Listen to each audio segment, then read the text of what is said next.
What's up, graphic designers? In today's class, we're going to continue refining this poster that we're creating for the upcoming musical performance LTC Montage Family on December 15th and 16th. So we know that yesterday we created these PNGs, we added colors, we sort of crafted this layout. The background, however, was white. Today, what we're going to be doing is we're going to be adding these posters from various musicals that are featured in this performance: Fiddler on the Roof, Rent, Hamilton, etc. And what we're going to do is we're going to take these images, we're going to drag them in, and when we do, we're going to then drop the opacity, I think, to 30%. You're going to figure out what works best for you. I'm going to suggest 20 to 30%. Additionally, the text at the bottom, we're going to have block layout, or like maybe traditional text for LTC montage, and then a nice script or cursive layout for family. You're going to want to make sure that's legible. Um, Beneath it, you're going to have the dates. You're going to make sure that you use a very simple font for that. And to add contrast, what I did, because previously it looked a little bit like this. So can you guess what I did? I used the gradient tool, solid to transparent white, and I simply left clicked and dragged it up to create that nice little blending effect. And we're going to learn one new thing. So this poster you just saw a moment ago, I got from Natasha. So here's what Natasha produced in Wednesday's class. New tool, the crop tool. We haven't really used it at all this year. It's beneath the magic wand above the eyedropper tool. Although if you press C, the letter C, you can pull it up as well. And what I'm going to do is I'm going to shift it to the left, and I'm increasing the space because looking at this, we need a little bit of space at the bottom. We're going to need some space above, and I would recommend that you use a portrait layout for this project. And clearly she's going to need to do the colors over a little bit for some of these characters.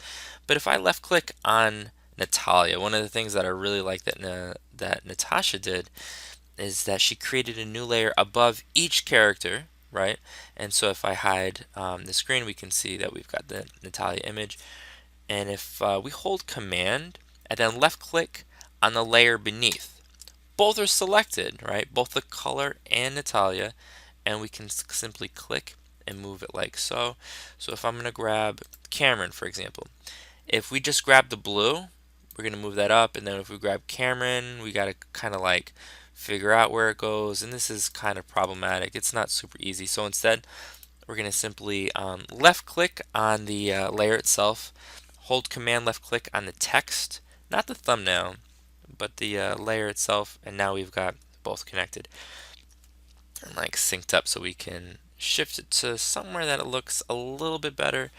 What next? We're going to grab some of these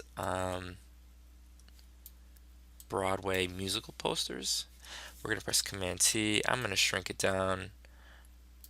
I'm not loving this layout right now, but I'm just throwing this in here really quickly. I'm going to drag this in. We'll do two more. We'll do one last one, Hamilton. I'll never see it, but I suppose I can dream. I can press Command T. I'm going to increase the size a little bit. You guys are going to do a much better job. And we're going to want to make sure that these Broadway posters are right above the background layer and right beneath everything else, right?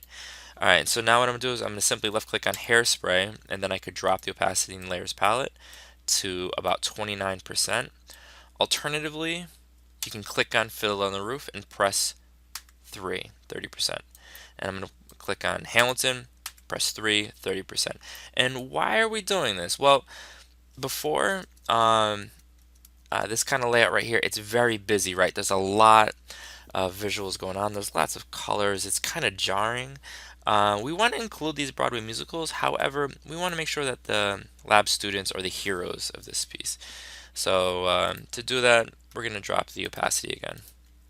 And now it's there, it's discrete, it's faint in the background.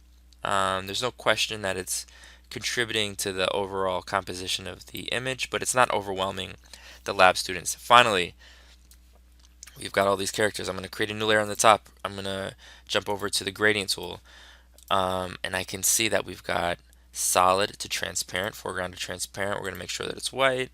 I'm going to hold shift. We did this for the almost Christmas poster. Speaking of which, Christmas is approaching. Alright, I'm left click. I'm going to drag it up like so. That looks good. And then what we can do is I'm simply going to drag this in. And if you don't love this font, that's okay. What you can do is you can find something else at defont.com. What do we like? LTC montage. That looks kind of cool. And maybe we need to add a little bit, nah, whatever. I might consider adding a little bit more collage. I'm sorry, a little bit more contrast. We'll change this to a fun cursive one. Why not? Maybe this. All right, you guys are the artists. I'm really looking forward to you guys producing something amazing. Let me know if you have any questions. Good luck.